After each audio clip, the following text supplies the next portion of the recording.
Oi, grupo querido, boa noite. Estamos aqui mais uma terça-feira reunidos para leitura, comentários, partilhas sobre as obras do Bert Hellinger.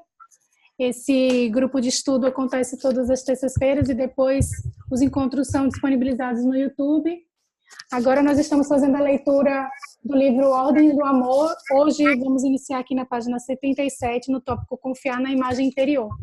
Esse grupo tem a alegria de ser coordenado, conduzido pelo nosso querido Renato, e a coordenação dos trabalhos aí feita pela Alice com muito carinho, a Milton e a Edilene nas divulgações, e por todos nós que estamos aqui. Renato, passo a palavra para você. Obrigado, boa noite, Larissa, boa noite a todos. Como a Larissa disse, vamos dar continuidade à leitura do livro do Bert, Ordens do Amor, e quem vai fazer a leitura para nós vai ser a Nádia. Boa noite, Nádia. Boa noite, Renato, boa noite a todo mundo. Vou começar aqui na página 77, Confiar na Imagem Interior. Frank, eu me pergunto, no caso presente, não poderíamos também pressupor que na própria mãe de Thea havia uma raiva assassina? Hellinger, o que você está fazendo? Frank, ainda não terminei. Hellinger, mas basta para mostrar o efeito de tais perguntas, pois o que é correto não se deixa questionar impunemente. Experimento isso da seguinte maneira. Alguém diz algo e uma imagem do sistema se forma dentro de mim. Num relance, vejo onde está o impacto.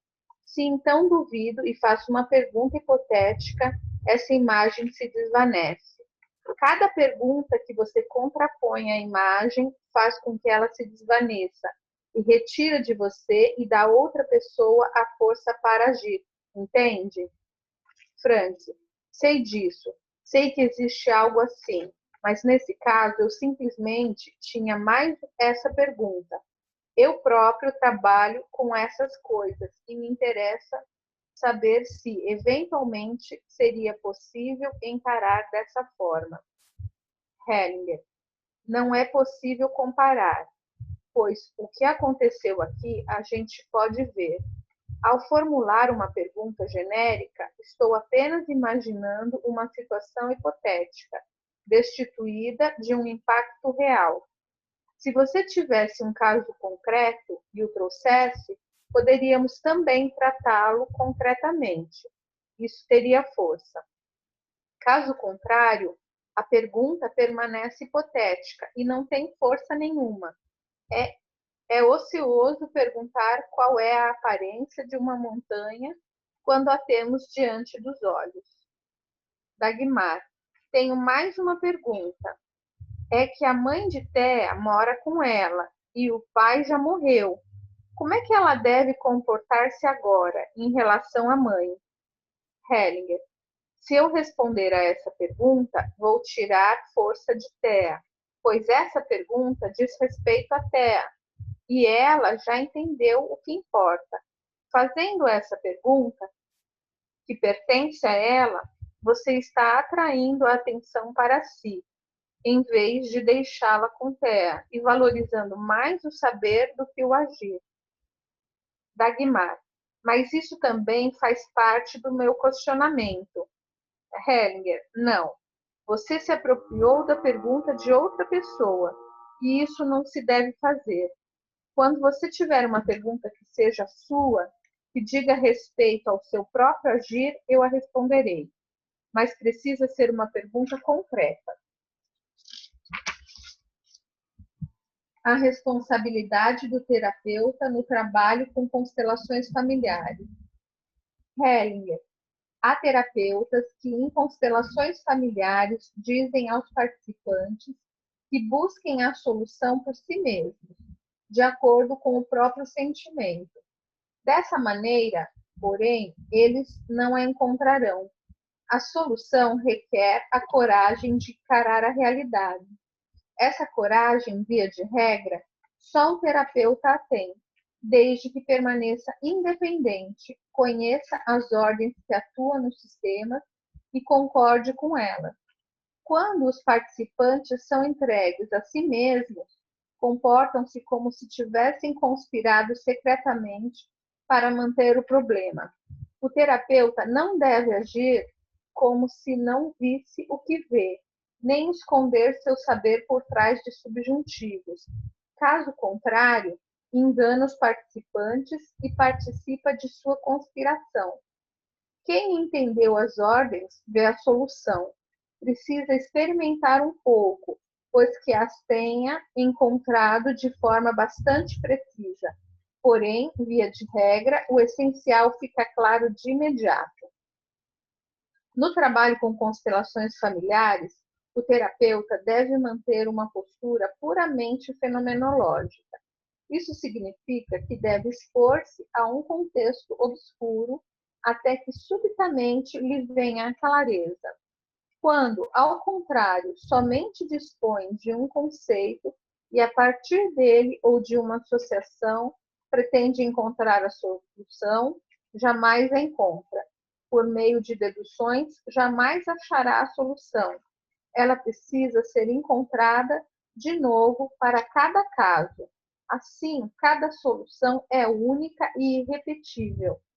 Quando, com base em experiências anteriores, afirmo que isso deve ser de uma forma ou de outra, perco o contato com a realidade com que me defronto diretamente. O importante, por conseguinte, é orientar o pensamento para agir, perceber e olhar de uma forma totalmente diferente. Nesse trabalho, contudo, só serei bem-sucedido se estiver atento a todos os participantes e respeitar todos eles, de modo especial aquele que suporta a carga. Quando estou atento a ele, encontro a solução, porque então tenho o essencial diante dos olhos. Sobre o procedimento na constelação de Terra. Cal, ainda estou pensando no último trabalho da constelação de Terra. Conheço bastante bem a família dela e notei que, em parte, os representantes se expressaram sobre suas relações familiares de um modo bem diferente do que usariam os membros da família. Impressionou-me, porém, que a imagem que você apresentou como a proposta mais dura coincidiu claramente com minha percepção da família, embora os representantes tivessem se manifestado emocionalmente de uma forma diversa. Assim, o que você configurou como imagem foi, a meu ver, correto para aquela família. A partir daí, pergunto-me como é que você, em sua fantasia e em seu trabalho, não fica dependente da manifestação emocional dos participantes. Hellinger, não dependo deles. Noto se a pessoa, em sua manifestação emocional, está centrada e presente ao assunto, ou se está distraída por alguma outra coisa. Cal, isto eu pude notar bem. Robert, sempre tive a ideia de que o importante é encontrar imediatamente, na medida do possível, a imagem final. Agora vejo que as imagens intermediárias são também importantes para a imagem final. Hellinger, a imagem final é buscada através de vários passos. Frequentemente, mostramos primeiro os extremos aos quais tende o sistema, e aí buscamos, por uma série de passos, a melhor solução. Disso resulta uma imagem global. Porém, é preciso caminhar com uma certa rapidez na direção da meta. Quando se procura demais, a energia se perde. Às vezes sabemos imediatamente o que convém. Então, talvez um único passo bastará para que tudo fique resolvido. Sentimentos adotados. Quando participei da constelação de Theia como terceiro filho, fiquei muito confusa. Durante o intervalo, tentei descobrir a causa da confusão. Acho que isso também envolve muita coisa de minha própria família. A confusão consistiu no seguinte: no início, ouvi claramente por 2 vezes quem desempenhava que papel. Contudo, na minha cabeça, a pessoa que representava o meu pai não era meu pai, mas o pai da minha mãe. Pergunto agora, o que tem a ver isso com minha família? Porque minha mãe também perdeu seu pai muito cedo. Hellinger, eu interpretaria dessa forma. O que você sentiu foi o que se passou naquela família. Não desloque esse sentimento para a sua própria família. Trabalhe-o separadamente. Mas é bom que você tenha comunicado isso. Talvez exista uma confusão desse tipo no relacionamento de Thea com seu marido, e você tenha dado a ela um importante retorno. Léo, eu também não saí completamente do papel de irmão suicida na constelação de Thea, embora perceba que nada tem a ver comigo hoje. Hellinger, a gente precisa sair conscientemente do papel. Quando tomamos parte numa representação como essa, podemos perceber com que rapidez nos enredamos num sistema alheio. Muito mais enredada fica a criança que vive diariamente nesse sistema.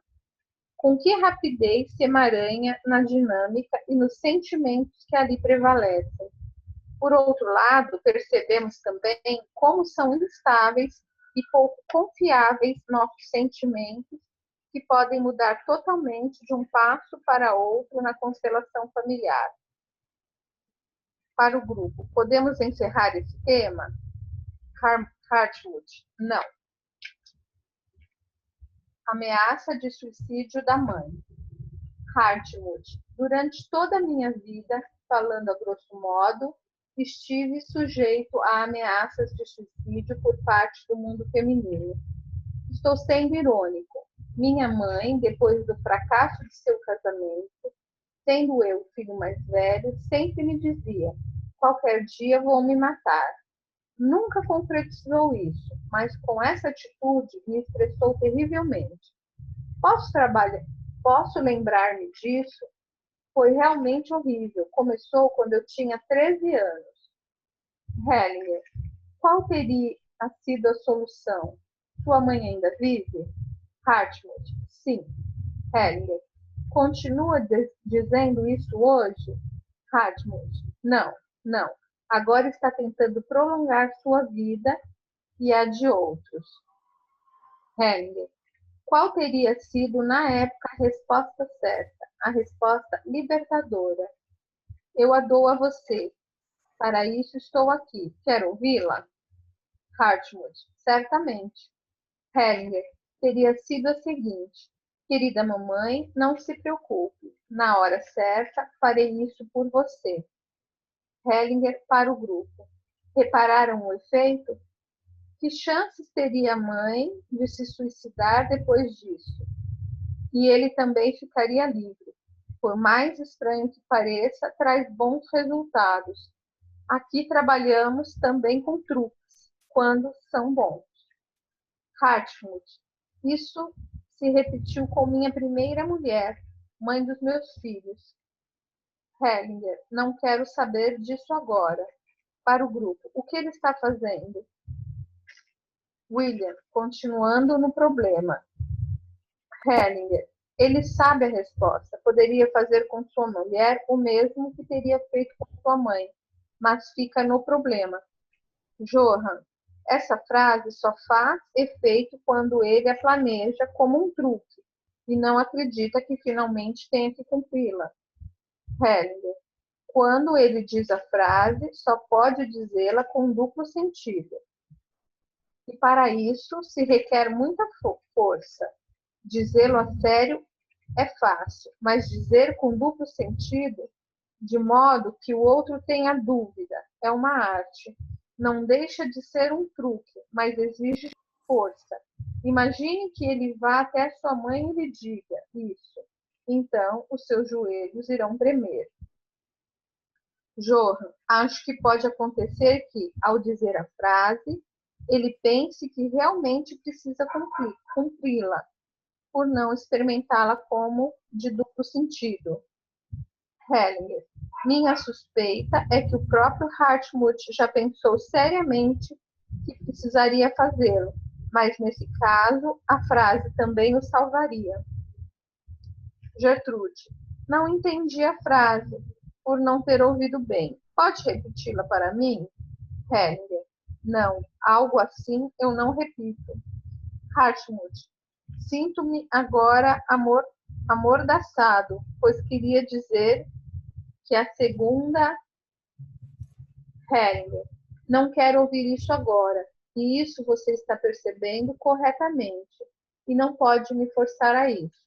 Para que aconteça, precisa me ganhar primeiro, para o grupo. Sobre o tema do suicídio, vou contar-lhes uma história. É uma dessas que nos tocam. Quando ouvimos, pode parecer que a morte e a separação foram revogadas. Assim, ela traz a algumas pessoas um alívio, como um copo de vinho tomado à noite. Depois do vinho, elas dormem melhor, mas na manhã seguinte, levantam-se de novo e vão trabalhar. Outros, porém, quando tomam o vinho, ficam na cama e precisam de alguém que saiba despertá-los. Essa pessoa lhes conta a história de um modo um pouco diferente. Faz do doce veneno um antídoto, e assim eles despertam de novo e talvez se livrem do feitiço.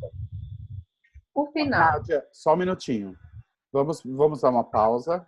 Vamos ver se tem alguma pergunta ou se tem algum comentário. Eu tenho uma pergunta. Claro.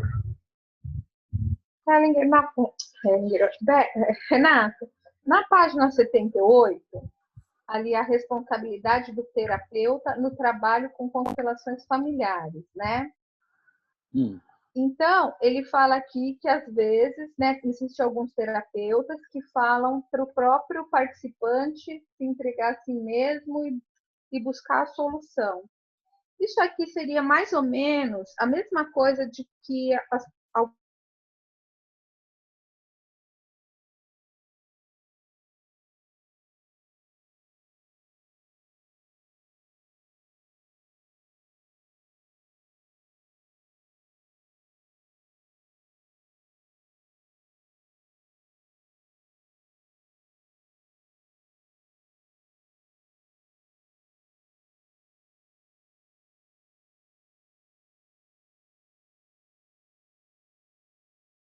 e vai fazendo os movimentos. Mas eu penso, quando eu li isso, que seria a mesma coisa.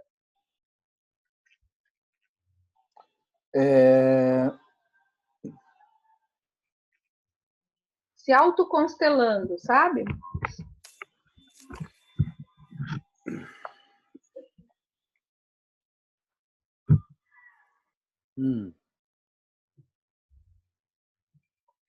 Essa parte aqui, ó, conspirado secretamente para manter o problema. Assim, é lógico que você pode, toda vez que nós estamos, por exemplo, eu já tive com o Bert várias vezes, onde ele tinha uma questão e ele queria ver os movimentos nessa questão, né? Uhum. Então, ele pegava, anotava nomes que era importante para ele ver esse movimento, para uma tomada de decisão, e ele entregava esses bilhetes para as pessoas, como um tipo de movimentos secretos, né? Então, a pessoa, ela representava algo, alguém que ela não sabia o que era, e aí ele via esses movimentos. Ele não sabia quem pessoa representava o quê, os bilhetes eram embaralhados e ele via os movimentos. Não fazia nenhuma interferência, ele via apenas os movimentos. E ali dentro até tinha papéis que representavam ele ou o trabalho dele. E no final, quando os movimentos estavam claros, ele interrompia tudo e aí ele pedia para ver quem representava o quê. Então, ele estaria fazendo uma autoconstelação? Não, ele não está fazendo uma autoconstelação. Ele apenas está se expondo a movimentos profundos, ele não interferia, certo? Uhum. Então, nesse caso, é possível fazer isso? Sim, é possível, desde que seja dessa forma. Você não saiba o que cada pessoa representa, você deixa que os movimentos aconteçam todos naturalmente, e no meio você pode até estar você lá, mas você não pode interferir, você não deve interferir. E quando os movimentos se mostram claros, aí você interrompe e aí você vai ver o que era, o que cada pessoa representava o quê. Então, isso é possível fazer? Sim. Isso não é se constelar, porque não tem uma intervenção terapêutica. Mas, e sim, você olha para movimentos livres, puros, sem intervir. Então, isso é possível de ser feito, não tem problema algum. Tá? Mas eu não vejo... eu acho que quando ele fala ali, nesse comentário que você fez da página 78, que talvez alguns terapeutas mostrem, apareçam os movimentos, e depois ele diz para o cliente, pelo menos foi isso que eu entendi, que agora o cliente que vai buscar uma solução para aquilo que ele vê ali.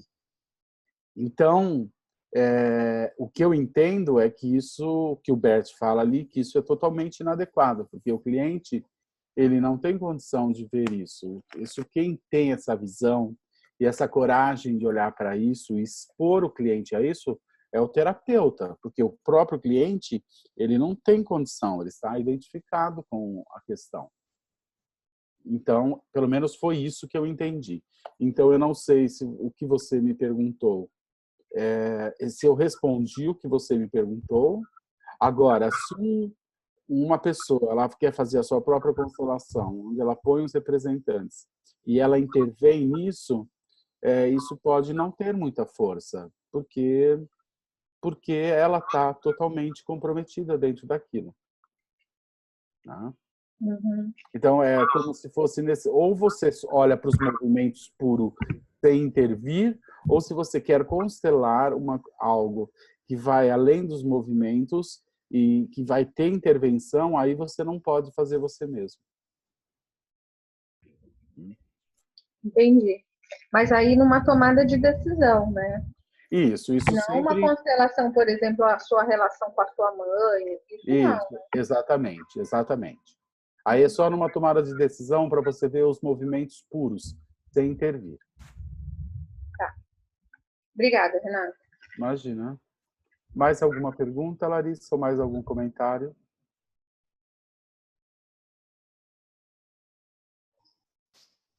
Não, Renata. Ah, tô vendo a Marilis com a mão levantada e a Rosa também. Oi, Marilis, boa noite. Oi, Renato, boa noite. Renato, ele fala aqui sobre buscar a imagem final. Eu entendi que no primeiro momento ele já tem uma imagem final e que depois, através de ela é buscada através de vários passos. É isso mesmo? Na maioria das vezes. Na maioria das vezes, quando a gente entra em ressonância, a gente já tem a imagem final, ou do que se trata. Isso é muito frequente, bom, especialmente quando uma pessoa já tem mais experiência. Então, essa imagem final, ela com muita frequência surge quando você entra em ressonância com o cliente, e muitas vezes você já tem essa imagem mesmo antes de ele colocar a sua questão. Você já sabe do que se trata. Então, essa imagem, quando ela vem muito forte e nós não devemos duvidar dela. E aí, na hora que começa o trabalho, ou que se inicia o trabalho, é muito importante, como ele diz aí, que a gente exponha isso de uma forma mais rápida, que a gente não deixa virar uma grande confusão, porque tudo isso vai perdendo força. Então, na maioria das vezes, o Bert, especialmente, ele costuma ter a imagem, só da pessoa chegar perto dele, ele já tem a imagem. É lógico que o Bert é o Bert, né, gente? A gente não pode esquecer disso. Ele tem a experiência plena, máxima sobre tudo isso. Outras vezes, essas imagens, elas acontecem durante o trabalho, ou à medida que se coloca a constelação. Ou, às vezes, durante o trabalho, vai se construindo essa imagem. Então, basicamente, a gente tem que entender que uma coisa é o Bert e outra coisa somos nós, né? Mas mesmo a gente, pessoas que não somos tão experientes quanto ele, com muita frequência essas imagens também aparecem antes mesmo de começar ou à medida que a pessoa coloca a questão. Isso também, se uma pessoa tem uma boa sintonia e estiver atenta a isso, ela pode se deparar rapidamente com essas imagens de solução. Ok? Ok. Eu me lembro de você constelando e colocando alguma coisa de algumas imagens assim pra gente. Sim, às vezes é muito, para mim pelo menos é bastante frequente que essas imagens venham mesmo antes de começar o trabalho. Mas às vezes não É vem. como flashes, né? Exatamente. Mas outras vezes não vem, não é sempre. Não é regra. Bom, mais alguém tem uma pergunta? Ou A Rosa. a Rosa, eu Rosa? vou ativar seu microfone. Pronto. Agora eu abri. Renato, na página 80, ele fala sobre a frase de solução que ele daria para a mãe que estava tentando, falando que ia se suicidar. Aí ele fala que é uma frase truque. Aí ele fala também que a grande força da frase é se deixar a dúvida permanecer. Podia explicar mais sobre isso? Sim. Se uma pessoa fala isso acreditando nisso, ela agora se sente presa tendo que fazer isso. E isso não tem um efeito tanto para ela como para a pessoa que vai ouvir a frase. Agora, se ela coloca essa frase com essa deixando essa dúvida nessa colocação, isso enfraquece não só a decisão da mãe ou essa conversa dela de que ela vai se matar, porque ela entende o quê com essa dúvida? Se eu for fazer isso, bom, então ele pode fazer isso antes que mim ou fazer isso no meu lugar. Então essa dúvida no ar faz com que essa pessoa não consiga mais dizer a mesma frase da mesma forma. Por quê? Porque ela agora sabe que na sua decisão outra pessoa pode estar envolvida. No caso ali seria o filho, né? E ele, quando ele faz isso também com esse duplo significado, ele também não se sente preso a isso. Não se sente amarrado a isso, no sentido de que ele vai ter que fazer. Então, essa dúvida liberta ele, porque ele não se sente na obrigação de ter que fazê-lo, e também pode libertar ela, porque agora ela sabe que se ela fazia isso para chamar atenção, agora ela já não pode mais fazer isso, porque ela fica na dúvida de que ele também vai fazê-lo. Então, aí que tem toda essa arte de, ao colocar essa frase, deixar que essa frase tem esse duplo sentido, né? E esse duplo sentido é o que liberta os dois. Se ele fala isso com uma convicção, se você fique tranquila, mamãe, porque eu faço isso na hora certa, agora ele fica preso a isso, se sentindo na obrigação de fazê-lo. Certo? Então, isso aprisiona ele dentro dessa dinâmica. Daí a importância de ter esse duplo sentido. Gratidão. Imagina. Renato, eu tinha entendido disso, que ele fala, querida mamãe, não se preocupe, na hora certa eu farei isso por você. Como se ela tivesse que ficar na dúvida se ele se mataria a si próprio ou mataria ela, nesse sentido. Em todos os sentidos, é importante isso. É importante isso. O importante é que essa dúvida fique. O importante é criar essa dúvida. É esse duplo sentido. Se ele se mataria no lugar dela ou se ele mataria ela. Né? Também. Os duplos sentidos aí é o que cria força e que enfraquece esse comentário dela. Tá? Mais alguém? Não sei se a Ellen quer fazer algum comentário. Ela está abrindo o Não, microfone. obrigada. Por enquanto, não. Eu cheguei agora. Ah, tá. No chat Obrigada. não tem. Disponha, seja bem-vinda. A Marilis quer falar? Tá dando tchau? Ah, é aqui. Quer falar? Oi, Marilis. Tá com o microfone aberto. Voltando àquela minha pergunta, quando não vem a imagem, o que você sugere? Quando não Caso vem a imagem não venha. no início? No Isso. início, na sintonia? Aí você tem que ter... Aí são duas coisas. Se não vem a imagem e você se sente conectado com a pessoa, você pode dar prosseguimento ao trabalho. Agora, se não vem essa imagem de solução e você também não se sente conectado com a pessoa, aí você não deve trabalhar com a pessoa. E como que você sente a pessoa? Então, eu pessoalmente, cada um deve ter a sua forma ou desenvolver a sua forma. Quando a pessoa senta ao meu lado, eu normalmente costumo ou fechar os olhos e ver se eu sinto a presença da pessoa ao meu lado ou não.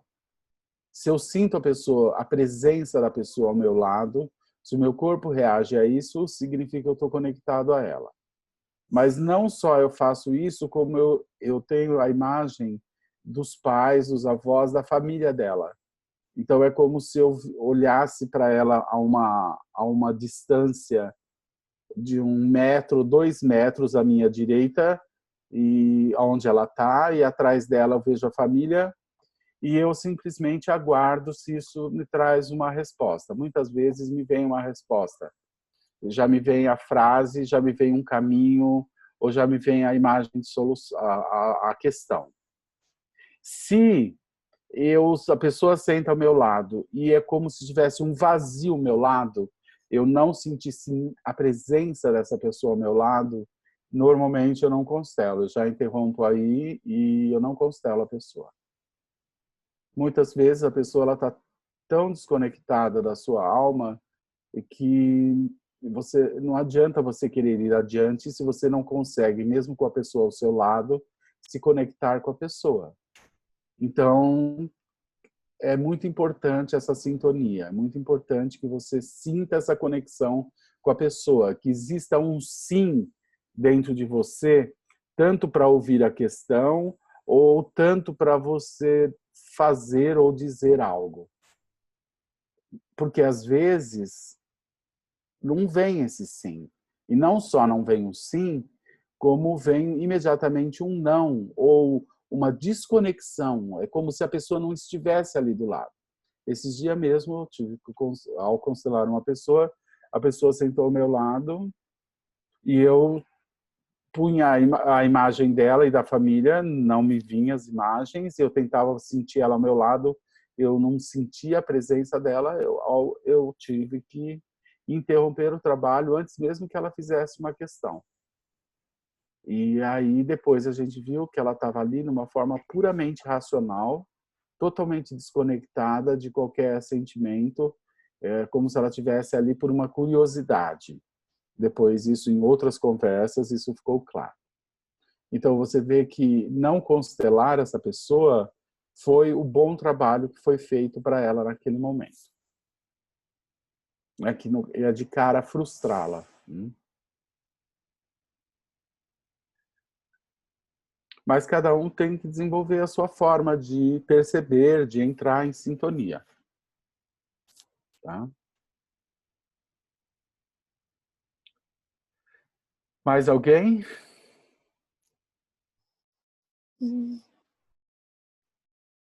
Que eu esteja vendo aqui agora, não. Então, ótimo. Vamos continuar, Nádia, por favor. O final. Harold, um jovem de 20 anos, costumava agir como se fosse amigo íntimo da morte, e com isso chocava as pessoas. Contou a um amigo a história de seu grande amor, a octogenária Maud. com quem queria festejar o aniversário e o noivado, e como ela, no meio desse júbilo, confessou que tinha tomado veneno e que à meia-noite estaria morta. O amigo refletiu um pouco e depois contou-lhe a seguinte história. No minúsculo planeta vivia certa vez um homenzinho. Como era o único ali, denominou-se o príncipe, isto é, o primeiro, o melhor. Além dele, porém, também havia ali uma rosa. Antigamente, ela exalava um delicioso perfume, mas agora parecia estar sempre murchando. O pequeno príncipe, que ainda era uma criança, fazia todo esforço para mantê-la viva. Durante o dia, tinha de regá-la e à noite a protegia do frio. Contudo, quando ele próprio queria algo dela, como antes, às vezes tinha sido possível, ela lhe mostrava seus espinhos. Não admira que, com o passar dos anos, ele ficasse saturado e resolvesse ir embora. Primeiramente, visitou planetas vizinhos. Eram pequenos como o seu próprio planeta, e seus príncipes eram quase tão excêntricos quanto ele. Nada o reteve lá. Então chegou à bela terra e achou o caminho para um jardim de rosas. Deviam ser milhares, cada qual mais bela, e o ar estava doce e pesado com o seu perfume. Jamais havia imaginado que houvesse tantas rosas, pois até então só conhecia uma, e sua abundância e beleza o cativaram. No meio dessas rosas, porém, foi descoberto por uma esperta raposa que se apresentou como se fosse tímida. Quando viu que poderia engabelar o homenzinho, disse-lhe: talvez você ache belas todas essas rosas aqui, mas elas nada têm de especial. Crescem espontaneamente e precisam de pouco cuidado. Mas a sua rosa longínqua é única, pois é exigente. Volte para ela. Então, o pequeno príncipe ficou confuso e triste e tomou o caminho que levava ao deserto. Lá encontrou um aviador que tinha feito um pouso de emergência e esperou que lhe fizesse companhia. Mas o aviador era um leviano que só queria divertir-se. Assim, o pequeno príncipe lhe contou que estava voltando para sua rosa. Logo que anoiteceu, esgueirou-se na direção de uma serpente.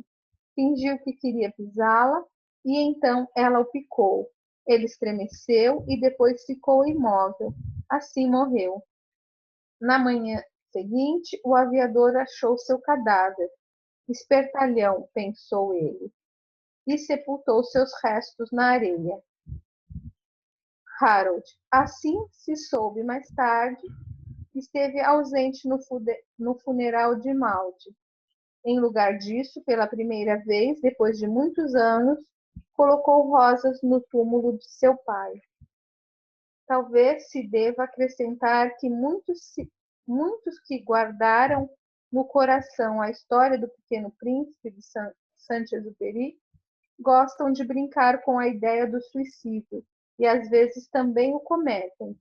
Nessa história encontram uma aura que inocenta e transfigura esse ato como se fosse apenas uma brincadeira infantil, que realiza um sonho infantil. Assim, imaginam que seu desejo e sua esperança são mais fortes que a morte, e que essa talvez anule a separação, em vez de selá-la. E se esquecem de que os que chamamos de imortal é o que já sabemos que está perdido e pertence ao passado. Questão de vida ou morte. Léo, dá-me também o que pensar o fato de prover de uma família onde se diz que a vida não tem mais graça depois dos 30, como minha mãe acabou de me dizer ao telefone. Hellinger, isso acontece às vezes em famílias cristãs. Ali as pessoas morrem com Jesus. Léo, apesar de tudo, não é tão simples deixar que os pais morram assim. O que eu ainda queria dizer nesta manhã é que meu pai, de algum tempo para cá, voltou a dirigir o automóvel. É muito teimoso, mas sofre de senilidade precoce e já não consegue encontrar direito os controles no painel. Por exemplo, não acerta o comutador de luzes. Então, eu disse à minha mãe, talvez também com um duplo sentido. Está bem, podemos enterrá-lo entre Gissen e Fulda, quando fizermos de novo esse percurso. Mas nisso pintou também algo de sério. A situação é realmente nova para mim. E com isso, às vezes realmente não sei se faço outra piada ou me retraio e deixo os meus pais entregues a si mesmos. Hellinger. Quando a morte não tem nada de assustador nem de sério, ela é tratada dessa maneira. Isso já aconteceu hoje de manhã, e por causa disso cortei logo sua palavra. Havia algo de incrivelmente destrutivo na maneira como você falava de seus pais. Por princípio, considerem risco de suicídio pessoas que falam assim. São bastante animadas e frequentemente simpáticas, mas percebe-se que estão caminhando numa outra direção. Por baixo da superfície, desenvolve-se uma dinâmica bem diferente.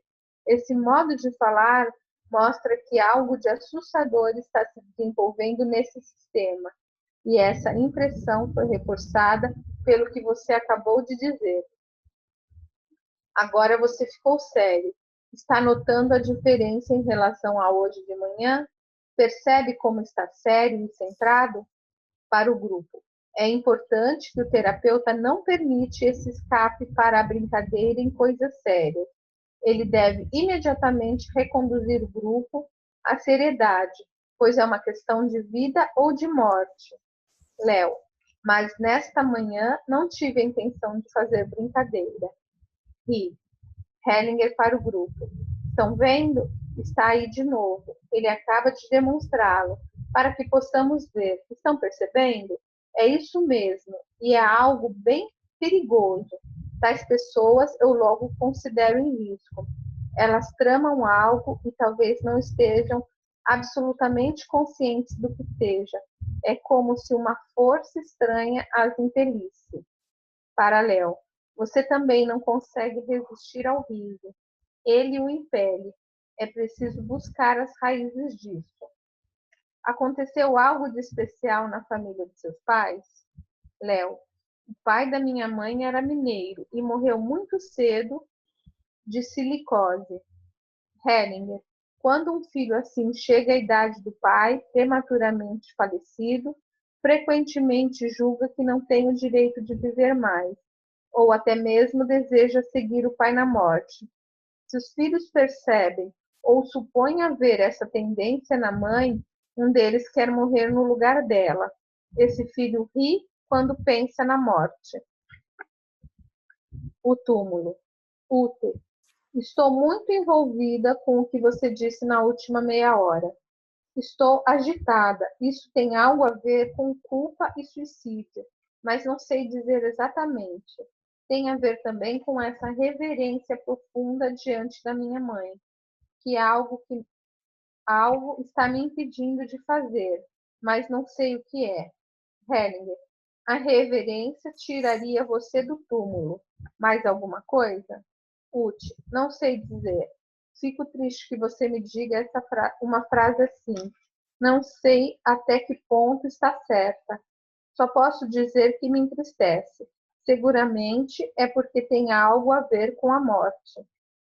Uti chora. Hellinger, por enquanto eu vou deixar isto assim. Constelação de Frank. Tios, avós, repudiados e tio desprezado. Frank. Sou Frank e conheço Bert há bastante tempo. Sou divorciado e tenho 2 filhos de 21 e 14 anos. E felizmente me relaciono muito bem com eles. Moro com a Dagmar numa casa própria. Depois de anos tempestuosos, conseguimos chegar agora a uma relação bem mais pacífica. Trabalho como psicoterapeuta com uma abordagem bem sistêmica. Quando trabalho com as pessoas, noto que certas coisas me atingem emocionalmente de tal maneira que receio ainda ter algo para trabalhar. Aqui, algumas coisas também me tocaram fundo. Primeiro foi o destino da irmã de Robert, que não foi admitida, e depois o caso do suposto criminoso de guerra. Há pouco eu tremia tanto que parei de escrever. Tenho de descobrir de qualquer maneira que dinâmica é essa. Hellinger, então coloque-a. Quando a dinâmica é tão forte, é preciso enfrentá-la imediatamente. Frank, estou pensando em minha família de origem. Hellinger, justamente. Quem pertence a ela? Frank, meu pai, minha mãe, minha irmã, eu, que sou o segundo, meu irmão mais novo e uma outra irmã. Hellinger, algum dos pais esteve antes casado ou noivo ou teve um vínculo estável? Frank, não. Hellinger, talvez ainda falte alguém? Sim, existem pessoas na família que foram repudiadas. Hellinger, vamos começar com o núcleo da família. Mais tarde procuraremos saber se ainda faltam pessoas e então as introduziremos. Hellinger, numa constelação, quando todos olham na mesma direção, como acontece aqui, faltam pessoas na frente. Para quem estão olhando? Quem deveria estar ali? Para Frank, aconteceu algo de especial na família de sua mãe? Frank, meu avô tombou na Primeira Guerra Mundial, quando minha mãe tinha 12 anos. Outra coisa importante, o irmão dela, meu tio, era a ovelha negra da família. Hellinger, o que entende por ovelha negra? Frank, em primeiro lugar, era homossexual, o que era grave, e depois era considerado um incapaz, e isso na família também era grave. Hellinger, vamos incluí-lo também. O que mais aconteceu na família de sua mãe? Frank, 2 tios dela foram mandados para os Estados Unidos por terem fracassado. Um deles bebia e era tido como um fracassado, e o outro era um boêmio. Hellinger, são esses os 2 que faltam. O irmão de sua mãe era apenas o representante deles. Precisamos colocá-los ali na frente para a família. A importância desses 2 tios da mãe para esse sistema não provém do seu comportamento, mas do seu destino. O fato decisivo é terem sido mandados para os Estados Unidos. Frank, aliás, meu irmão também foi para lá. Hellinger introduz os excluídos. Hellinger, o que mudou para o pai? Pai, antes eu estava olhando para o vazio e me deixei levar. Agora existe paz e uma certa estabilidade. E posso ficar aqui. Hellinger, como está a mãe? Mãe, estou vendo os 3 com um olho só, mas gostaria de olhar direito para eles. Hellinger, coloque-se de maneira que possa vê-los. Mãe, agora está bem. Hellinger, como é isso para a filha mais velha? Primeira filha, ficou muito melhor. Antes estava tão aberto aqui que poderia surgir algum perigo e eu me sentia colocada na frente pela turma. Tinha de ficar na primeira fila. Agora sinto simpatia pelos tios lá na frente. Na presença deles eu me sinto bem. Hellinger, para o representante de Frank. Como é isso para o segundo filho? Segundo filho, não sei bem o que devo pensar disso. Se tem algo que me atrai ou que me apavora. Hellinger, como é a sensação? O que se modificou? Segundo filho, sinto-me mais centrado. Como é essa sensação? Melhor ou pior? Segundo filho, melhor. Hellinger, como é para o irmão mais novo que quis ir para os Estados Unidos? Terceiro filho, antes eu me sentia muito bem, não era afetado pelos que estavam atrás de mim. Sentia-me desvinculado. Hellinger, vamos mandá-lo logo para os Estados Unidos. Terceiro filho, é para já. Quando eles ficaram ali, ficou claro para mim que tenho que ir para lá. Frank, aliás, meu irmão está sempre visitando parentes e também quer me arrastar para lá. Helger coloca o irmão mais novo no grupo dos excluídos. Helger, como está para a filha mais nova?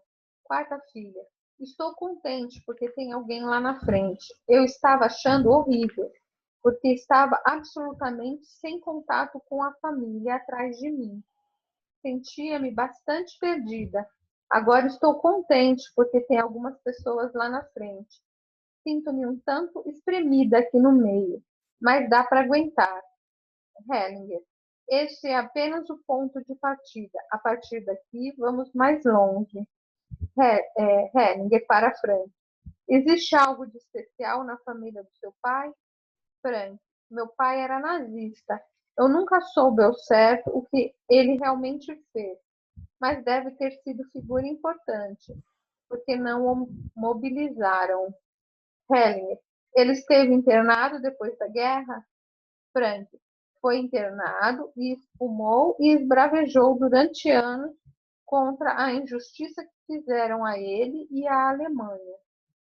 Hellinger, vou colocar agora a ordem, de modo que os excluídos fiquem visíveis para a mãe, mas fora da vista dos filhos.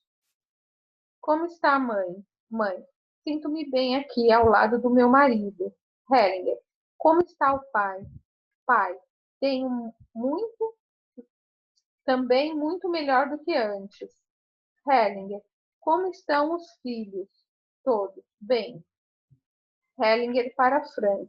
Você quer colocar-se agora em seu lugar? Como se sente aí? Frank, sinto-me bem assim. Hellinger, esta é a ordem agora. E os rejeitados foram reconhecidos, embora não estejam diante dos olhos.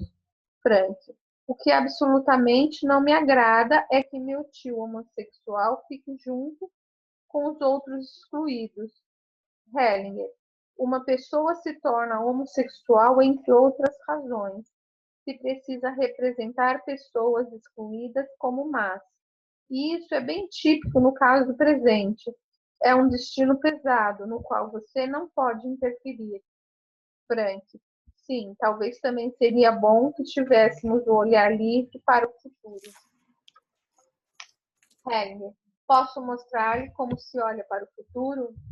Os 4 filhos se viram e então têm os pais pelas costas. Os pais ficam parados e os filhos podem seguir em frente. Isso é o futuro, mas por enquanto vocês podem tranquilamente olhar um pouco mais para os pais. Hellinger, bem, ficamos por aqui, mas não deixe de anotar a constelação, às vezes ajuda. Nádia, vamos dar uma pausa.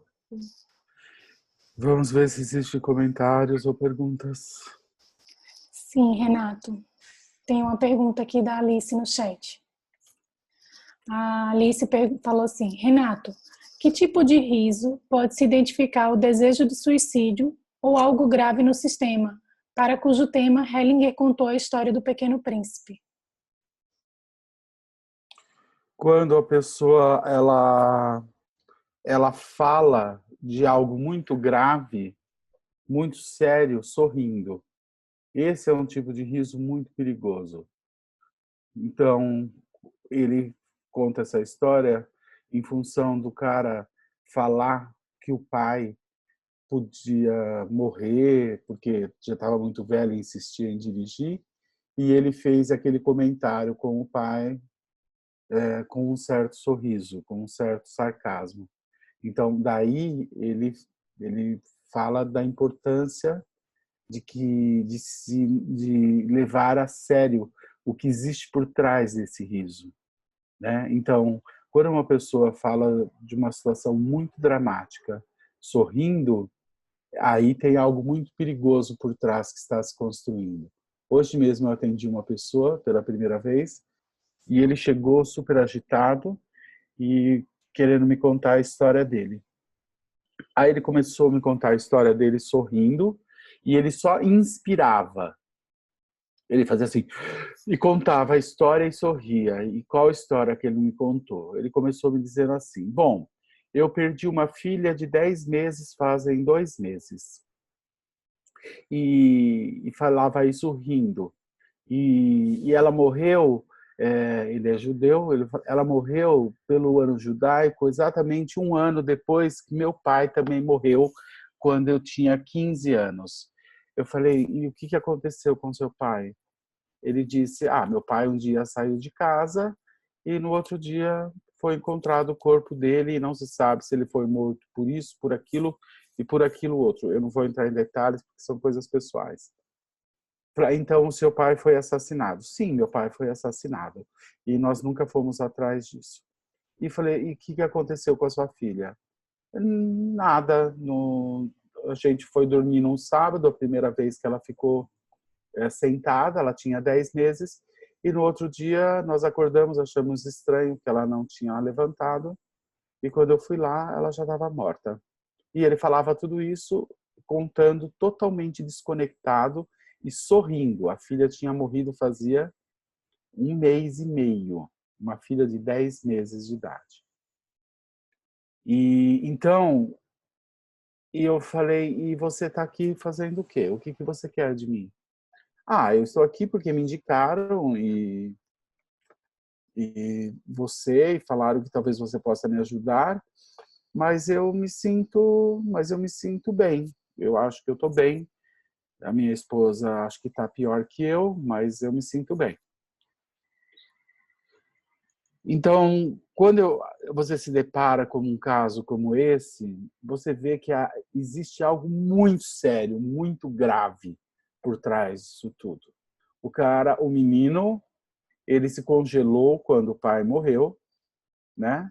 E agora, com a tragédia da morte da filha, esse congelamento aumentou.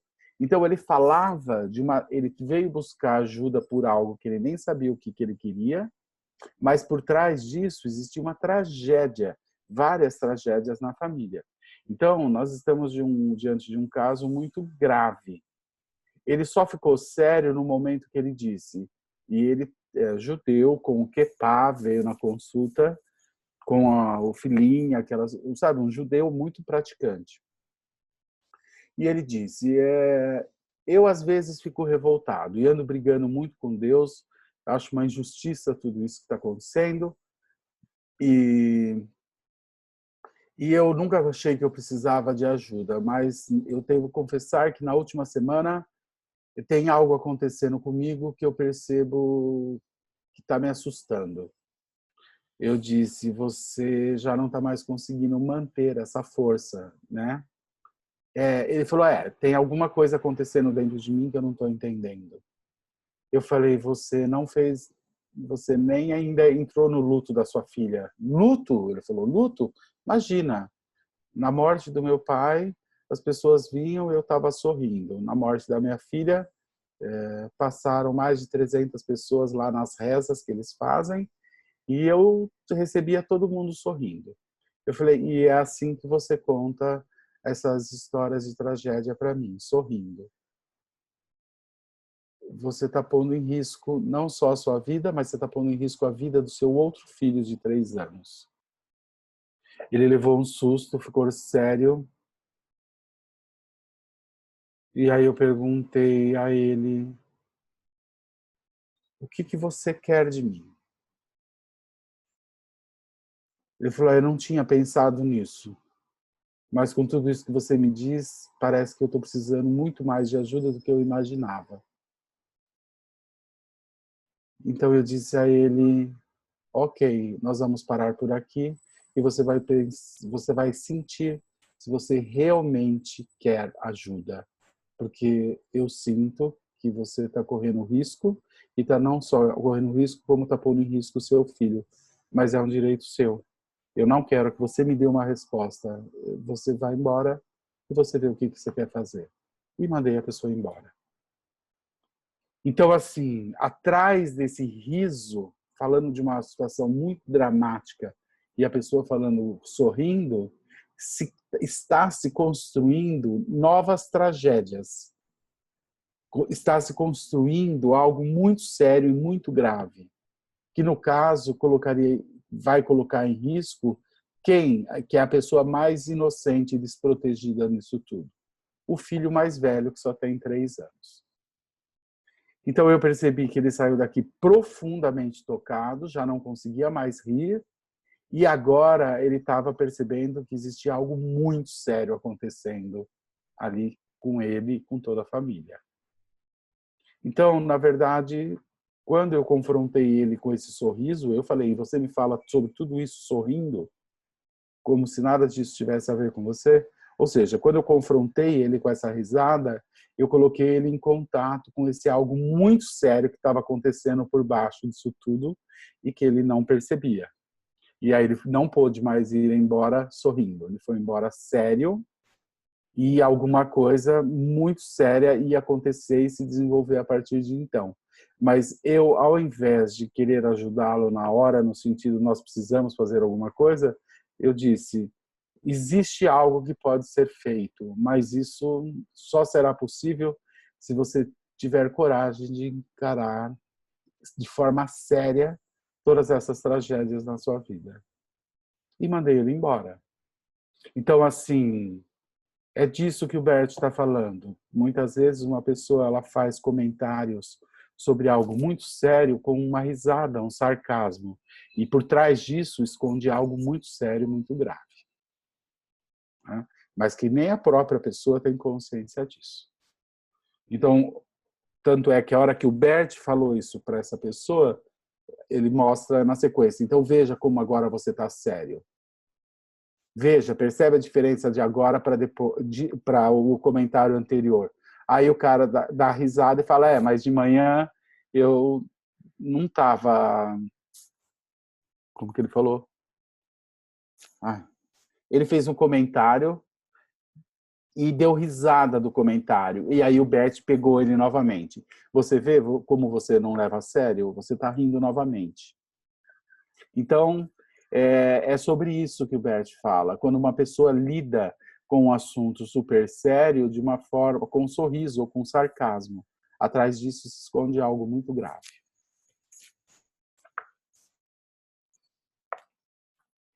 Bom, teoricamente, demos o nosso tempo. Acho que vamos ficar por aqui. A Rosa tem uma pergunta? Só, é a última frase. Mas não deixe de anotar a constelação.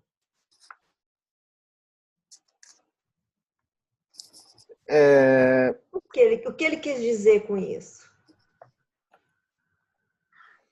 Boa pergunta. Aí eu fiquei intrigada. Guardar uma imagem?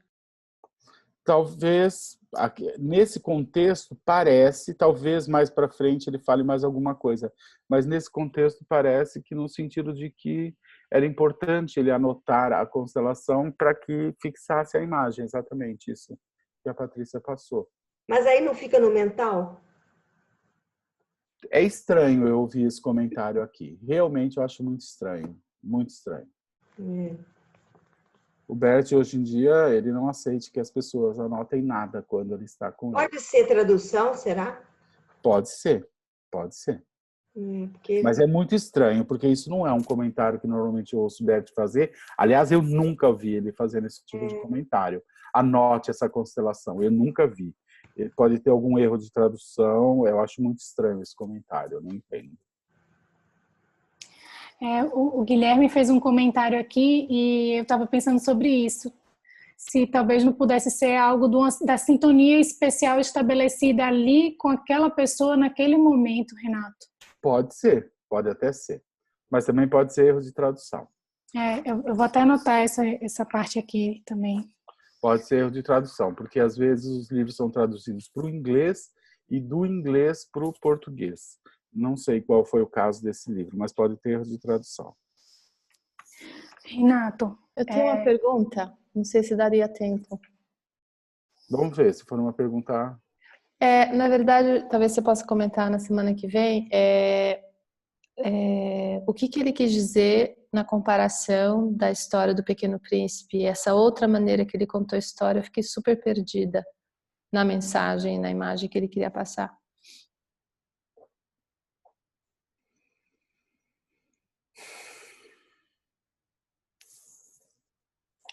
Vamos ver se eu consigo resumir de forma rápida. Podemos fazer isso na semana que vem também, porque já passamos do horário. Como você achar melhor? Só me dá um minuto, vamos ver se eu consigo. Se me vem imagens que eu possa colocar isso de forma rápida, porque realmente é algo bastante complexo. É uma história muito complexa e cheia de informações, né?